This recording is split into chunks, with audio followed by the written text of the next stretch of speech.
Eh bien bonjour les amis, bienvenue aux auditeurs et auditrices de cette nouvelle chaîne des Chroniques du Sherpa. Comme vous allez le comprendre ici, nous allons faire non pas un retour vers le futur, mais bien un retour vers le passé, telle la machine du projet Looking Glass, afin de reprendre les événements en 2020 pour remonter l'actualité vers 2025. Je vous invite à me suivre au travers de mes très nombreuses analyses de situation qui ont rythmé ces dernières années au gré d'une multitude de sujets clivants concernant le plan divin et christique de l'Alliance et de la communication militaire Q.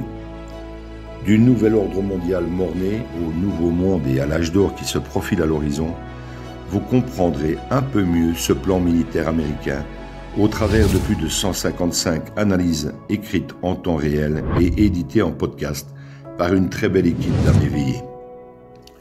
Pensez à vous abonner à la chaîne et cliquez sur le pouce si vous en appréciez le travail. Merci à toute l'équipe Z qui œuvre sans compter ses heures pour offrir ces infos à l'humanité. Bonne écoute à tous et à toutes.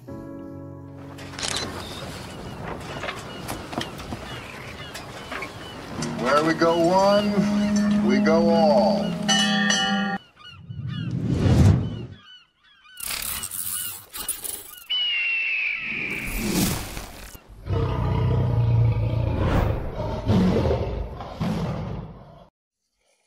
Analyse du 14 juillet 2022 par Thierry Pirlot, Sherpa One. Les signes de l'alliance militaire au défilé du 14 juillet. Réponse à une amie qui trouve les signes de l'alliance du 14 juillet un peu tirés par les cheveux. Décodage, décodage. Coucou, comme tu le sais, je ne suis jamais à avoir d'explication, mais la matière est tellement dense, même lors du seul 14 juillet, qu'il n'est pas possible d'en saisir toutes les subtilités si on n'est pas en immersion complète ou complètement fou. Les photos sont tirées par les cheveux pour ceux et celles qui sont encore en zone grise et ce n'est plus mon cas depuis plus de 4 ans. Il faut tout prendre au premier degré car ce sont des signes comme il y en a eu des milliers aux USA et beaucoup en France. Des signes de l'alliance au travers les médias mainstream qui n'ont qu'un seul but, l'éveil, et je dirais même le réveil. Pour prendre le seul exemple de la cloche, l'idée derrière n'est pas de faire croire aux gens qu'il s'agit de la cloche en argent du voilier des Kennedy avec l'inscription WWG1WGA qui est Where we go one, we go all, mais de faire un parallèle visuel lors du défilé avec cette cloche complètement improbable dans la fanfare. C'est un clin d'œil pour la vraie complosphère, une sorte d'hommage subtil à JFK.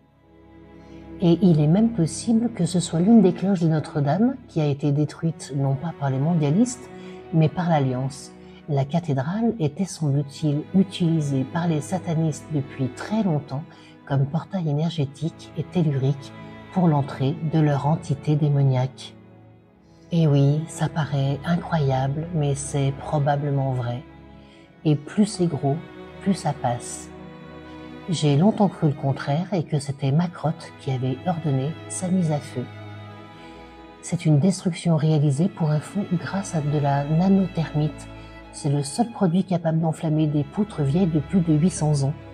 Pour ce qui est de la robe de Brigitte, ce sont des codes avec des petites clés sataniques. Tout comme nous avons eu droit à 4 ans de dress code avec les robes de Mélania, qui est, pour info, une descendante des Romanov. Brigitte est sous contrôle et n'a ni le choix de son jeu scénique, en compagnie de son sosie de mari, et encore moins celui de ses toilettes, comme celle-ci avec des clés bien particulières. Idem pour le sosie de Melinda Gates, qui ne supportait plus la vie avec le sosie de son pseudo-mari, et qui a eu droit à un divorce d'acteur arrangé.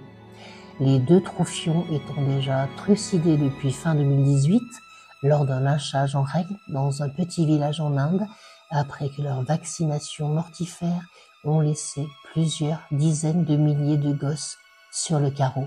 Toute une histoire. Le narratif de l'Alliance étant le plus important, un divorce fictif pouvait effectivement sauver les apparences pour perpétuer la fausse histoire des Gates ou false flag, faux drapeau, aux yeux du monde entier.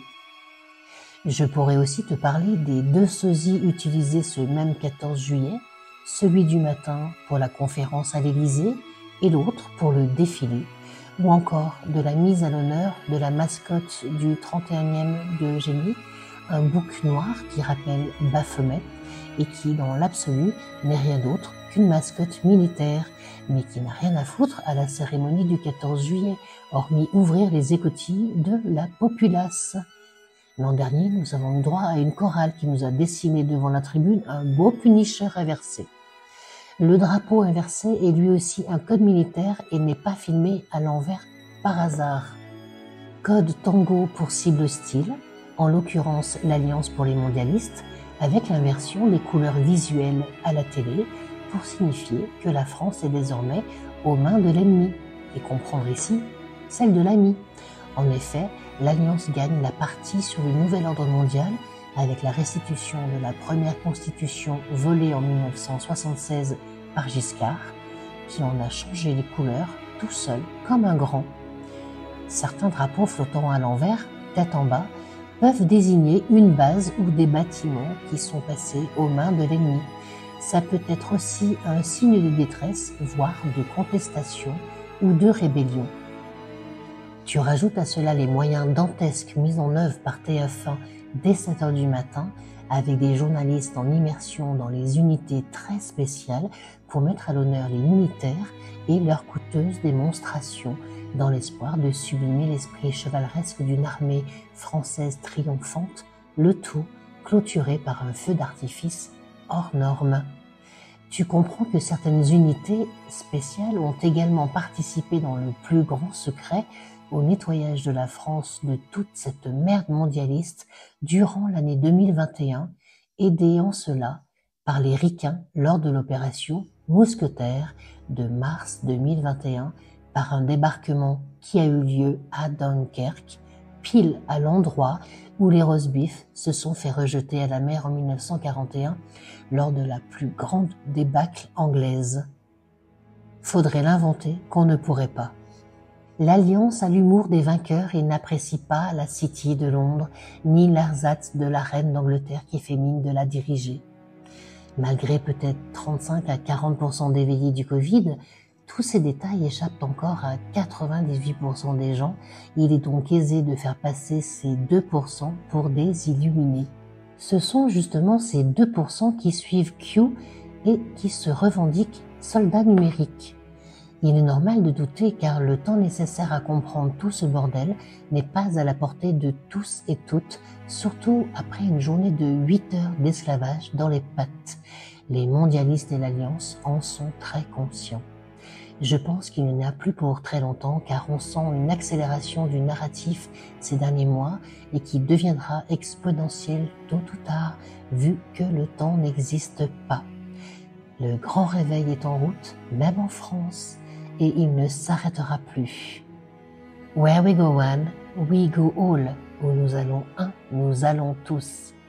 Sharpawan.